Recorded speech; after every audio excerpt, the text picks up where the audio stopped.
Hi guys, this is Dormouse03, and this is The Evil Within, Akumu difficulty, Chapter 5. So I've sped this little bit up here at the beginning where I go through the mirror and do some upgrading and pick up, well, I don't pick up anything, but I open some of the safes with keys, or the lockers, or whatever they are.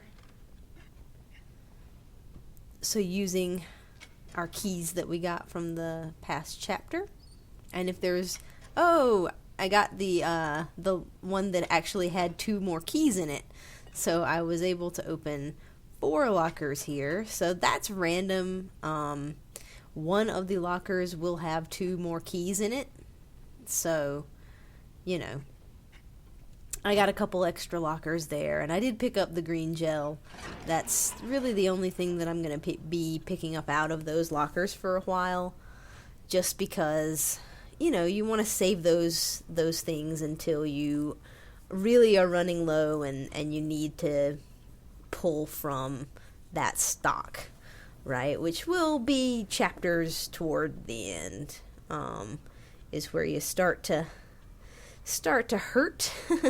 And it could be in these next few chapters. I mean, it could be in this chapter that you start using some of those if you haven't been saving up things like trap parts and your bolts and stuff. You may end up needing to use something from those lockers. So that's the reason why we are collecting the keys as we're going along, is so that you will be able to have the ammunition that you need to get through these chapters now. And that was the purpose of me saving up a little while ago in the first 4 chapters, so that I would have the firepower to get through these next couple of chapters that are pretty heavy on the combat. So right outside the door here is going to be our first map fragment of this chapter. It should be number 8. And we're going to go into the chapter proper. And the first thing that I want to do is take care of this invisible guy. I don't want him sneaking up on me at some point without me realizing it. So I'm going to go straight for him, get his attention, and then back up a little bit so that you can see him, him coming at you. So you can see him move the little trolley and stepping in the water there. And then we're going to flash bolt and stab. And you can use like a shotgun here, like a shotgun blast, to knock him down and then burn him with a match. It just depends on preference and what you're really running low on.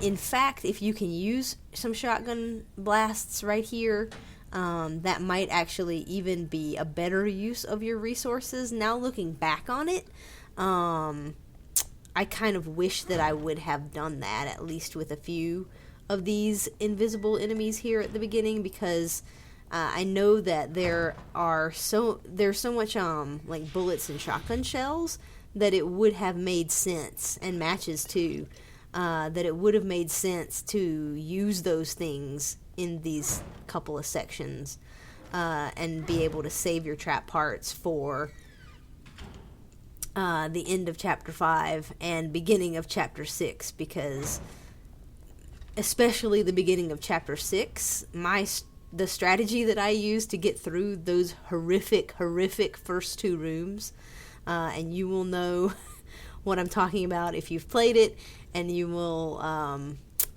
see it when we get there. But those first two rooms are terrible. And basically, I think I use up the majority of all the bolts and trap parts that I have been saving up until that point, in order to get through that sequence. Because if you haven't played it, it's terrible. It was fine on survival, but on this mode, it's hellacious. So, but right now we're in chapter 5, so we'll talk about chapter 6 when we get there. But I cannot stress enough to you how much you want to be saving up bolts and trap parts for that first section. It will make your life so much easier. So right here, we're going to try to get the statue off of the mouse, and he moves right as I throw the bottle, and so I was like, sorry little guy, but I'm just going to smack it, and ended up killing our little mouse friend, so that made me a little bit sad, but that's okay. The whole point was to get the darn statue, get the darn key, and I wasn't going to sit there for 30 minutes trying to get it with the bottle, and I wasn't going to waste a bullet. So here we go, and there's going to be 3 more invisible guys in these next couple rooms, and you have to be real careful here. There is a lot of stuff that they can sort of bang into, so if you run about right there, you can get this guy's attention, and be careful, because by the time you see the stuff moving, he's already on top of you. You saw how close he was to me just then. As soon as you start to see anything move at all, flashbolt. And I would suggest a flashbolt for that particular guy, just because there's more room for him to maneuver, and so a shotgun blast might not get it in exactly the right spot. You can probably shotgun the one before him, and you can probably shotgun this guy, because if you it takes a minute but if you stand at the door and if you keep sort of moving around and like running around in front of the door here, the guy in this room will see you and he will bust open the door. And I would say you can probably use a shotgun on him, because you'll be able to tell where he is based on which door opens. There he is. So he usually is on the right side. Both of them opened that time, but he's usually on the right.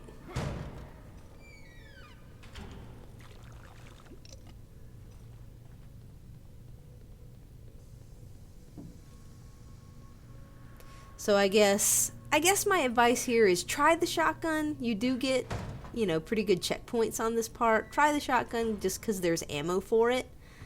And then if the shotgun is frustrating for you, then the flashbolts are definitely very, very effective against these enemies. And at this point, I'm going to trade the double-barreled shotgun for the regular shotgun, because I have started, to upgrade it, and I'm able to pick up more ammo for it. And you have more shots in a clip. And so I feel like generally the shotgun blast isn't a one-shot anyway, no matter which one you use. And so the one that is upgraded is better. So here comes our third guy. He came in through the door there. And again, you saw how close he was. Like, you just started to see the wheelchair start to move, and he was almost on top of me by the time, that happened. So just be aware of that. And you should have some time to run up. So as soon as you know that they've seen you, you can go ahead and flash, and you will have time to run up to them and do the little crouch execution move, which is pretty cool. And so now we're going to do a little puzzle section, which shouldn't be too difficult at all, especially, since you've done it once before. It wasn't all that difficult the first time, although I did die once on it when I first played. Because I wasn't sure. I was an idiot and was like, let's just push this button. I wonder what it does. And the answer is it kills you. If you don't pick the right one, but it's always the same answer to this puzzle. I kind of wish I was mentioning in my Let's Play how some of the Silent Hills have difficulty for their puzzles that's separate from the difficulty for their combat. And I really like that, because that means that you can make the puzzles harder if you want to, and it's not always the same answer. So it still does feel like you're trying to figure something out. So anyway, this one is always the cog with 3 cogs on it. 3 cogs around it. And this room also has some breakable things, so the potential for stuff, and also a little collectible there.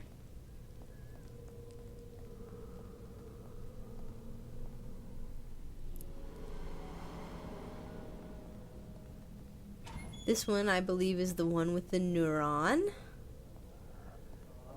And so you want to choose the one with the long axon. It's on the right this time. I do think that they switch which like whether the correct button is on the left or the right. But it's always the same picture. Which is kind of a shame. I mean, I really wish that they would have done a little bit more with the puzzles in this game. I don't know. I mean, on the one hand, I do hate it when they make the puzzles too obtuse, or when they make them too, I don't know, they just, sometimes the puzzles in these things seem a little bit illogical. Like, there's no way you would have known to pick up this and that and then combine these things in this particular way and then dance around clockwise 7 times. I mean, sometimes the puzzles can be a little bit silly in how they're just so non-directed. But, you know, I feel like having them be a little bit more than what they have in this game, where it just feels like they're handed to you almost. Like, you might do something like me and screw up the first time just because you're an idiot, but most of them really do not take that much thought at all, or effort to, like, that's much better. Find things and find the answers to stuff. So I don't know. I guess I was wanting a little bit more out of that.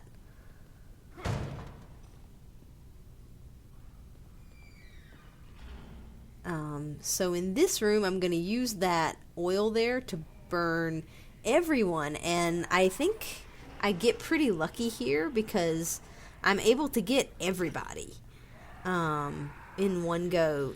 Oftentimes there are a few stragglers, so and be careful with the match, because you don't want to be standing too close to the oil before when you do it, and you also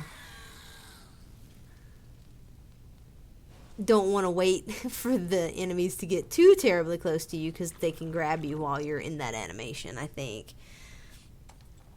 At least certain parts of it. So, like I said, I got a really good burn there because it got all of the enemies. And you'll see that there's ammo in these lockers and things that I can't even pick up. Don't open that middle one. Because there will be a zombie in that one.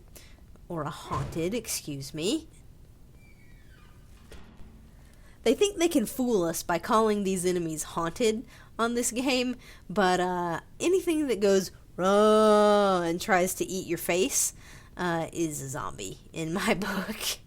I mean, I guess they get away with it because they're not technically real. And so they are just like the manifestations of people's consciousnesses who died in the machine. But so, you know, that makes them a little bit different from the standard zombie, but they are zombie enemies. They are of the zombie class. Clan Zombie. So burn that guy. He will come back to life while you're in here searching around, and you'll see how much stuff I picked up from the previous chapters, because I cannot pick up anything right now, which tells you that you don't have to be quite as conservative as I was before. And, that's good information to have. That means that you don't have to worry about, if you do need to shoot somebody or kill a couple of enemies with your pistol or shotgun, or use some of those harpoon bolts for your crossbow. Those seem to be the most plentiful pieces of ammo, and so, you can use some of them if you need to get you through a part if you're starting to get frustrated. Why would they put a bomb like this? But I hadn't Stand back. been through this mode before, and I'd always rather, it's just my personal preference to always have more stuff and not be able to pick things up than to get to a section that I just literally cannot do because I don't have the ammo. So I didn't want to put myself into that situation because, that's just not how I play, and B, I'm doing this for you guys, and I don't want to have to record a whole big part over because I didn't conserve my ammo well enough. And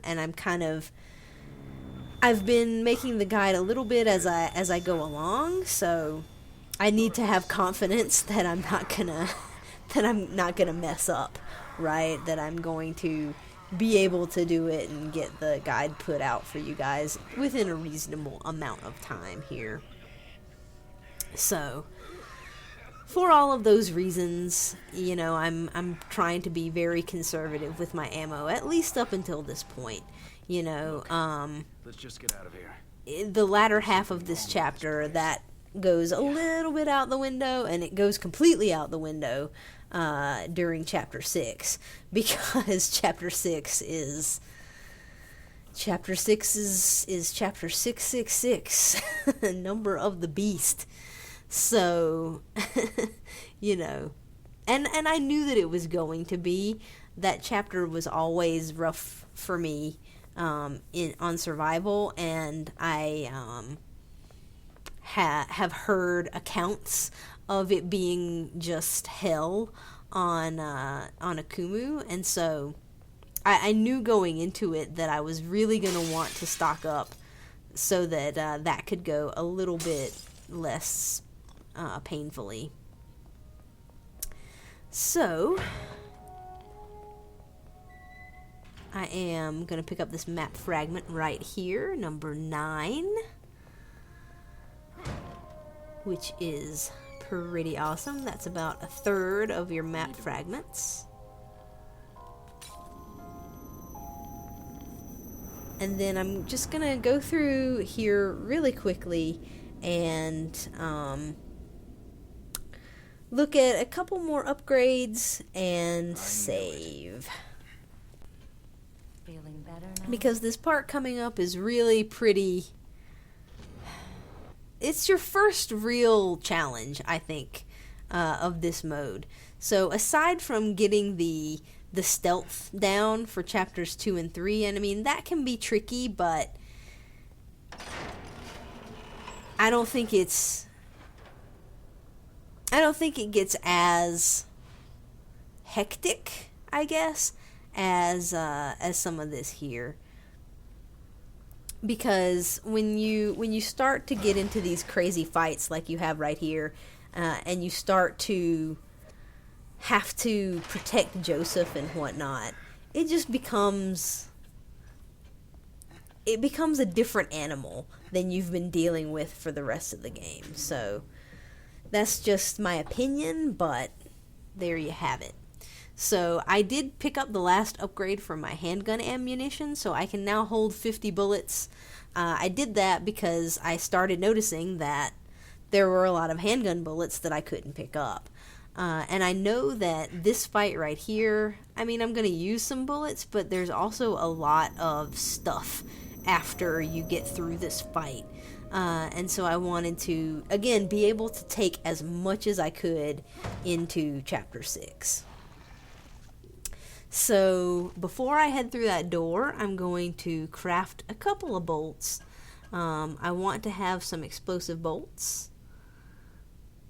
And those are really the only ones that I use. I think I use one of the shock bolts, but I'm going to use several of the explosive ones to be able to stem the tide of some of these zombies.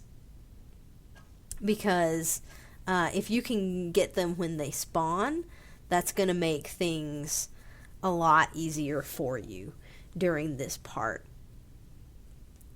And so the strategy that I have here basically is to kind of jump in, plant some explosive bolts for traps at the places where I know that the haunted are going to spawn.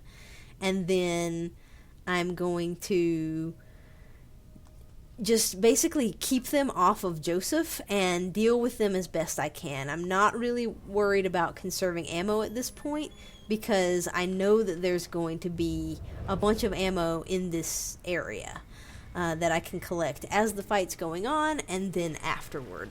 So once you touch those doors, you get the checkpoint. And then if you head over to the left, you can kind of you can jump right down into the fray. And here we go. So I'm going to ignore everything for right now, make sure that nothing's about to get on me, and put 2 explosive bolts in those areas right there. And then I'm going to break out the shotgun and start knocking people down and hitting them with matches. And if you get lucky a couple of times, you'll be able to burn a few people with the matches. A few people per match, which is good. That guy's head exploded, which is nice. It shows us that critical upgrade we got for the shotgun is working. I got very lucky that hatchet flew over my head and didn't hit me in the face. But I find that as long as you keep moving, you do a lot better. Because if you stand still for very long, you're going to end up getting something thrown at you. You're just going to get yourself into a worse situation than it needs to be. And now I let that guy get way too close to me before I started running away. Don't do that. If the dynamite guys start getting close to you, just run away from them, because it doesn't take too long for that dynamite to just blow them up if they haven't thrown it at you. So there was a little crossfade. We got a checkpoint there for the middle of this fight, which is fantastic. That was a great use of a checkpoint right there. They did really well on the design of that, because if you had to do this whole thing with no checkpoints in between, it would be quite frustrating. So this guy has dynamite, and what I try to do is keep those people grouped together for when the dynamite goes off, and that is usually pretty effective at taking them out. And then there's one more guy with dynamite that comes out, and now if you don't start putting some bullets into him, he will throw that dynamite, and that just becomes irritating because you have to get away from it, and sometimes the range on the dynamite can be inconsistent. So sometimes it can blow up and you're sort of right next to it and you're fine, and other times you feel like you're miles away, and it still gets you somehow. So again, I plant some explosive bolts, and I'm gonna wait for the people to come out of this room right here. There should be 2 big guys and 2 regular enemies, and they're all wearing masks to protect their faces. And so you see how much damage these big guys take. It's 2 explosive bolts and they're still going. So I used one of the shock ones to get them down and be able to match them. And my other explosive bolt got the one dynamite guy. I got turned around. Like, I thought the other dynamite guy came out of the back where the 3 big guys came out. And he didn't. He came out of the other side, and so I got surprised right there, but luckily I was able to move away from him in time to not get blown up with dynamite. I can't get the thing open. So that is that fight, guys.